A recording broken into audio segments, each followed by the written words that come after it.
Hello everyone, greetings. Welcome back to my educational channel on biology. In this video, we'll be discussing a subtopic from Form 4 Biology Chapter 9. The subtopic is 9.5 entitled Defecation. So defecation means the removal or expulsion of feces from the body of a person. And yes, the story of feces, formation of feces or poop or shit is in our biology syllabus. There's even a question on the formation of feces in the past year SPM questions. All right, so this is still an important topic. So we'll start it from the biological aspect.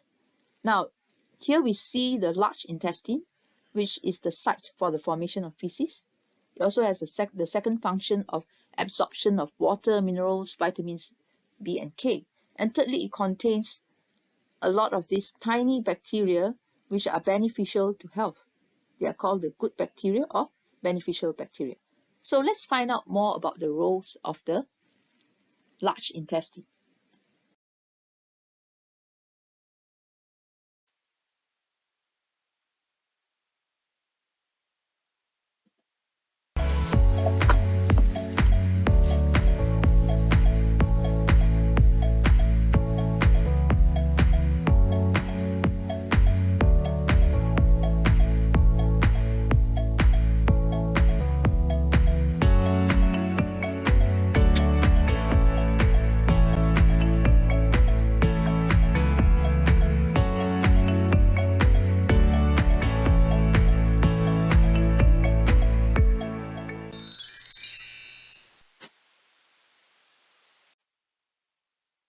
Now, the secrets to excelling in biology is not that difficult. So how do we use these videos to excel in biology? The first step is to watch the video and to try and understand the biological concepts and principles that are taught as far as possible, as much as possible. Next, we take notes to remember what we have learned, and we also memorize what we have learned. So in order to memorize what we have learned, we must first understand, right? And then after that, we can memorize the notes in various ways using various techniques like acronyms, flashcards, and so forth. The learning standards for today's lesson are as follows. 9.5 Defecation. After this lesson, we should be able to explain the functions of the large intestine from the aspect of absorption of water and vitamins and the formation of feces. 9.5 Defecation. Let's discuss the functions of the large intestine. So firstly, let's discuss the structure. Now referring to this diagram here, the large intestine starts at this point here, where there's the cecum, which is a short part of the large intestine. So the cecum contains or has a small projection sticking out, and that's called the appendix. Now, sometimes food may get trapped in the appendix, and if it does, then bacteria will decompose the food and cause inflammation of the appendix. That condition is known as appendicitis. So the appendix will then have to be removed. Right, so the large intestine consists of four parts. The cecum, and then this is followed by the colon, which is the largest or longest part of the large intestine. So it's N-shaped. As you can see from the spelling of colon, there's an N here. So that reminds us that the colon is shaped like an N. And after that, it's connected to the rectum. And then the rectum is connected to the anal canal, okay, where the feces will then be ejected out of the body. Right, so let's continue the story of the movement of the food after the absorption of nutrients. So after absorption of nutrients is completed in the ileum here, the mass of substances remaining will then move into the cecum and the colon. So this mass of substances contain water, undigested food, dead epithelial cells, and fiber. It will all enter the large intestine into the cecum and then the colon. So what about fiber? Now fiber actually consists of cellulose, which is very tough, from plant cell walls. You know, when we eat vegetables, sometimes there's something like a string that cannot be chewed or broken. Some of these are the tough cellulose tissues. So humans do not secrete any enzymes like cellulase that can digest the cellulose. Okay, so the cellulose will still remain when after the food has been absorbed. Cellulose will then enter the large intestine, and that forms the fiber or roughage. Now, why do we need to have this fiber or roughage? Is there a benefit to it? Yes, actually the fiber or roughage in that mass of substances here helps to stimulate the colon and the large intestine to carry out peristalsis. Okay, so the movement of these substances in the colon is helped by peristalsis, which is stimulated by the presence of this fiber or cellulose. So peristalsis is the contraction and relaxation of the smooth muscles in the wall of the alimentary canal and in the large intestine to push the food along the colon and until the rectum and then to the anus.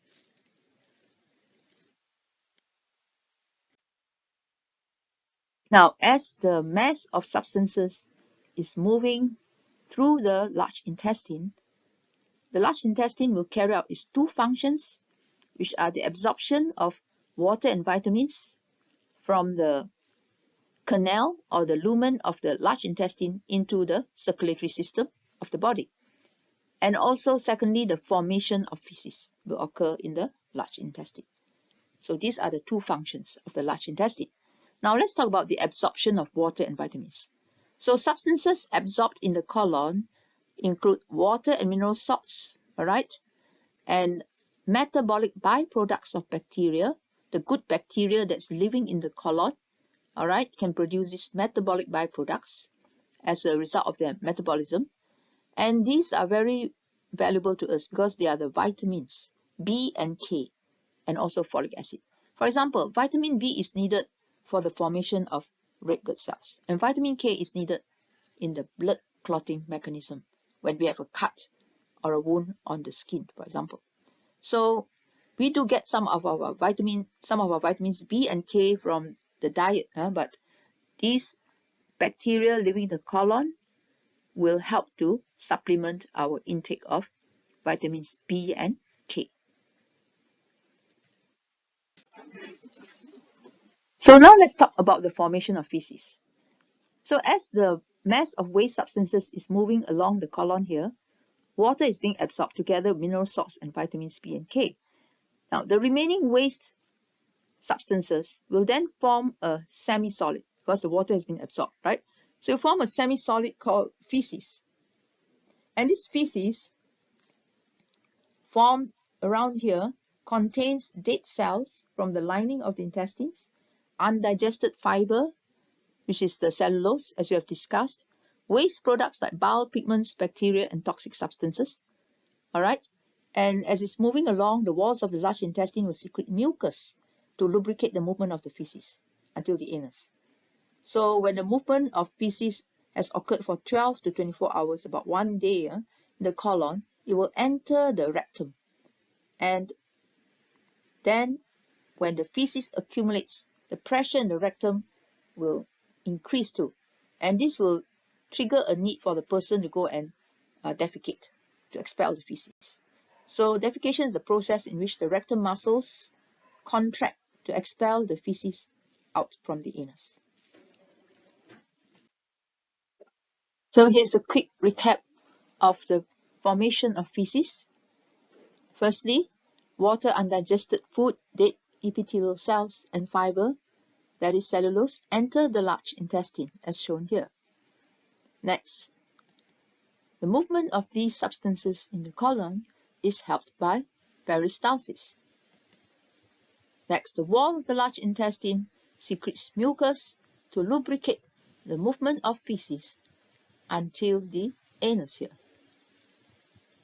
Now, as the mass of waste substances is moving through the colon, water and mineral salts and metabolic byproducts of bacteria, such as vitamin B, K, and also folic acid are absorbed into the colon.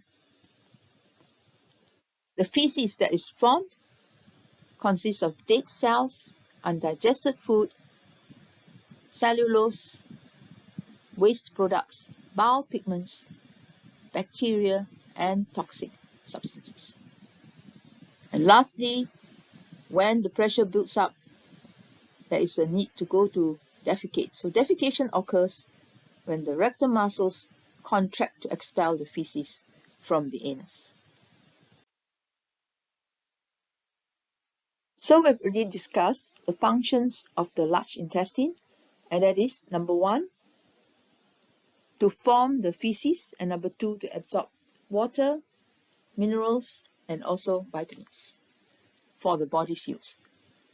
Now let's consider another aspect of the large intestine, and that is the beneficial bacteria that are found inside the large intestine. So what exactly is the effect of this large number of bacteria on the human health? Alright, so the intestines actually is the home to two types of bacteria: the beneficial bacteria, which are the good or friendly bacteria, and the bacteria that cause diseases. So these are the bad bacteria. Let's find out the effects of these bacteria on the health of a person. So let's talk about the beneficial or good bacteria. Now, the large intestine, as seen here, has a huge population of bacteria with more than 1,000 different species of bacteria living in the colon. So the bacteria are divided into two types.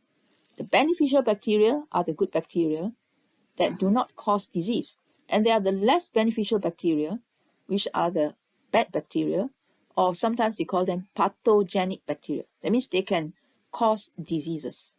So a healthy balance between the good and beneficial bacteria and the less beneficial or bad bacteria is very important for our health and to maintain a stable environment in the alimentary canal. Now, what do you mean by a stable environment? So a stable environment in the alimentary canal means that the person doesn't suffer from diarrhea or constipation or stomach ache. Alright? So it's the good or beneficial bacteria that help to control the population of the bad or pathogenic bacteria, the less beneficial bacteria. Now, the good or beneficial bacteria are called probiotics. So sometimes you may have heard about pharmacies selling these probiotics in the form of capsules or pills, alright, which can be eaten to increase the numbers of the beneficial bacteria in the large intestine here, right? Now, so this picture shows you some examples of good bacteria and bad bacteria, or beneficial bacteria and the less beneficial ones, or the bad ones. So the good bacteria include lactobacillus species. So there are some strains and some species that are very helpful, and they are rod-shaped. Then we have Streptococcus thermophilus. This is also quite well known. And we also have Bifidobacterium. All these are good bacteria that help to maintain good health, okay, for the human body. Now, the bad bacteria include Salmonella species and Escherichia coli. So for Escherichia coli, there are a few types. Some are good, some have good effects, some have bad effects. So here are some questions related to beneficial bacteria, right?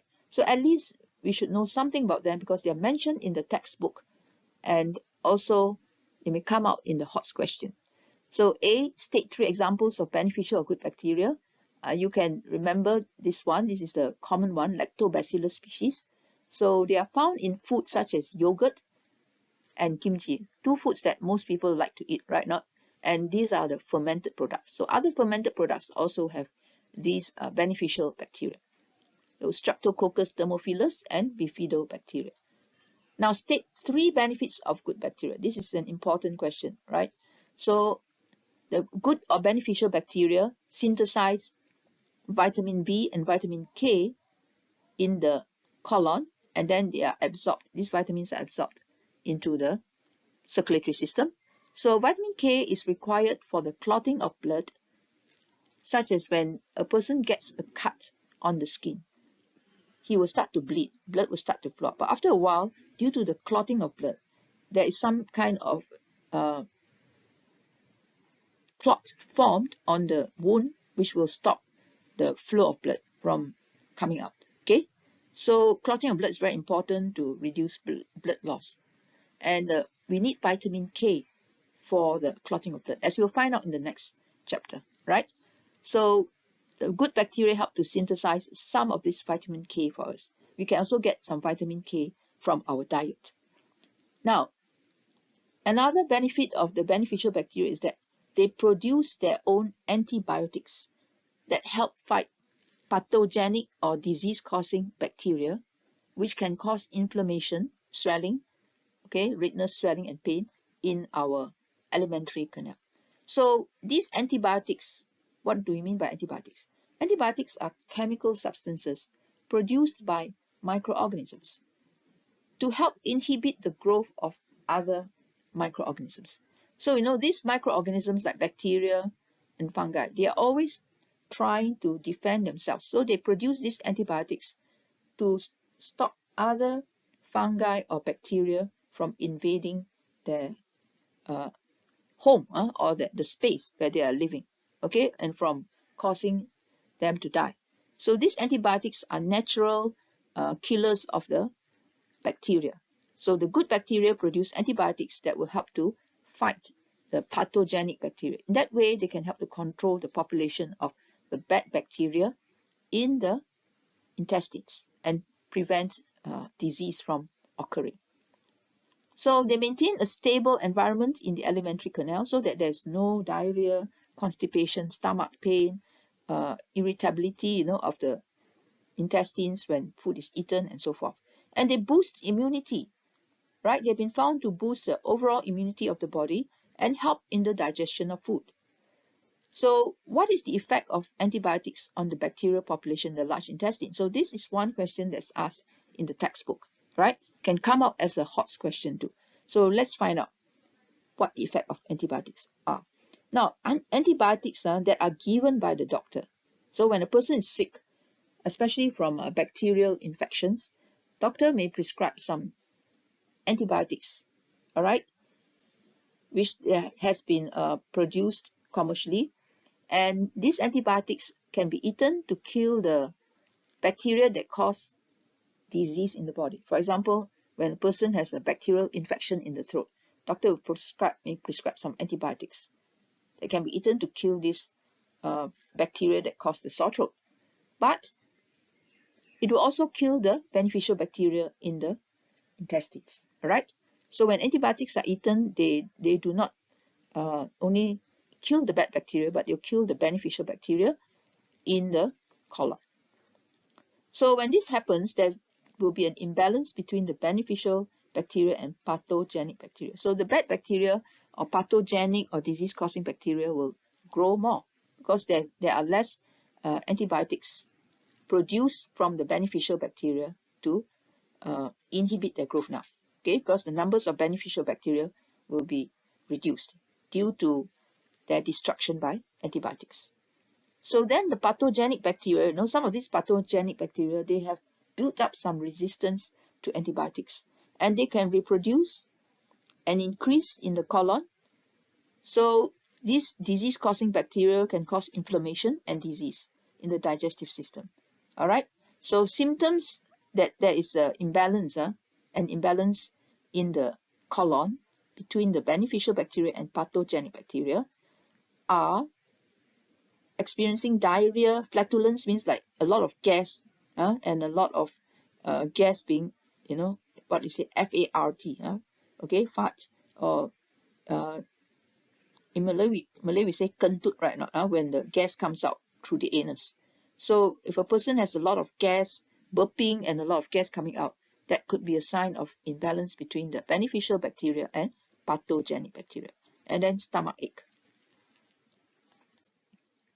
So here are some pictures to also help you visualize, right, the symptoms and the foods that contain the probiotics or beneficial bacteria. Now, symptoms: stomach ache or diarrhea. Okay, it's a sign of imbalance between the beneficial bacteria and the bacteria that cause disease. Nausea, feeling of wanting to vomit. Flatulence, a lot of gas, okay, passed out either through the anus or burping, coming out through the mouth. Heartburn. Now, what's heartburn? Heartburn is when the hydrochloric acid from the stomach moves upwards into the esophagus, and there's a burning sensation in the chest. Actually, it's in the esophagus, right? Now, and then what are some probiotic foods that we can eat to increase the number of beneficial bacteria in our large intestine? So examples are dairy products such as yogurt, and here is another one called kefir. And then kimchi, which is a Korean food, also is a fermented product that contains beneficial bacteria. Miso, which is fermented soybean. Tempeh is also fermented soybean. Pickles, and another one is called kombucha. So at least know yogurt and kimchi and miso. These are three products that contain the beneficial bacteria. So after we have understood and memorized the biological concepts and facts, it is now time to take the third important step, which is to apply our knowledge by trying as many questions as possible, including SPM past year questions. Now, this will train our brains to be able to answer questions more effectively in the SPM and in the school exams in order to excel or score in the exams.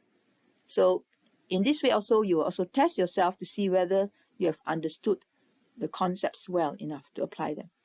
So let's get started on the questions. Right, let's look at formative exercise 9.5. So number 1, state two main functions of the large intestine, 2 marks.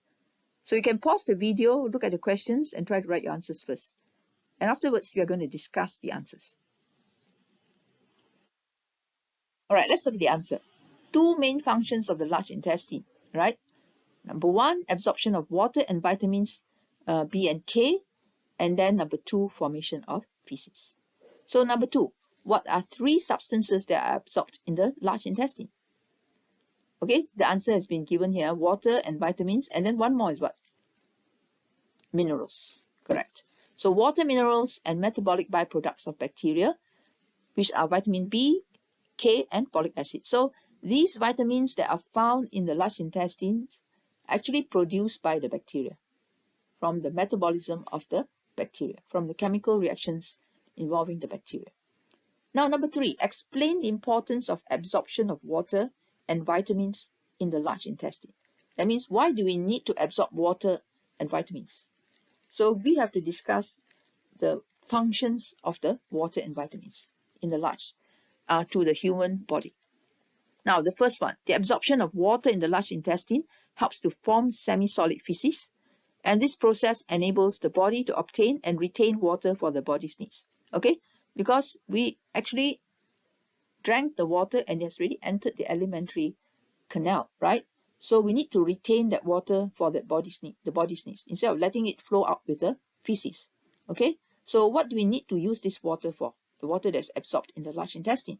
It is used to maintain the blood osmotic pressure, and also water is used as a medium for chemical reactions to occur in the cell. For example, for enzymatic reactions to occur in the cells. Okay, so the functions of water have been discussed in an earlier chapter, and you can refer to one or two of the functions there. Okay, here I put it as needed to maintain the blood osmotic pressure so that it is at the normal level. So the absorption of vitamins such as vitamin K is to helps to maintain health. For example, vitamin K is required for the clotting of blood, and vitamin B12 is needed for the formation of red blood cells. So vitamin B12 is very important too. A person who has a lack of vitamin B12 can suffer from anemia, which is the lack of red blood cells or hemoglobin. And folic acid is related to vitamin B. It is needed for the synthesis of nucleic acids or DNA. So although we do get these vitamins also from our diet, it may not be enough. So the vitamins that are produced by these bacteria and are absorbed by us can help to supplement our intake of these vitamins, okay, so that we can use it to maintain the health of our body. Now the last question, number 4, explain the process of feces formation, 5 marks. This is an SPM past years question, which came out many years before, right? So even feces, formation of feces can be tested in the SPM. Now, so let's see how to answer this. After the absorption of nutrients in the small intestine, the remaining mixture enters the colon. So the colon is the site for feces formation. And what is contained in this remaining mixture that will later form the feces?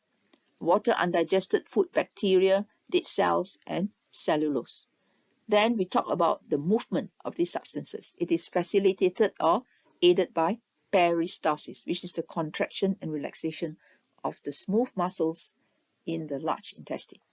And then the walls of the large intestine secrete mucus. So state the function of mucus, which is to lubricate the movement of feces, right? Then we have to talk about absorption. So in the colon, the absorption of water and mineral salts takes place, and this will finally cause the waste matter to become semi-solid and to form the feces. So if you look at these highlighted terms, which are the main parts of your answer, you can form a word PAM with them. Peristalsis, absorption of water and mineral salts. Okay, P for peristalsis, A for absorption, and M for mucus. All right, PAM. And okay, so that's the end of our lesson, and thanks for viewing. Please do share, like, and subscribe. And see you in the next video.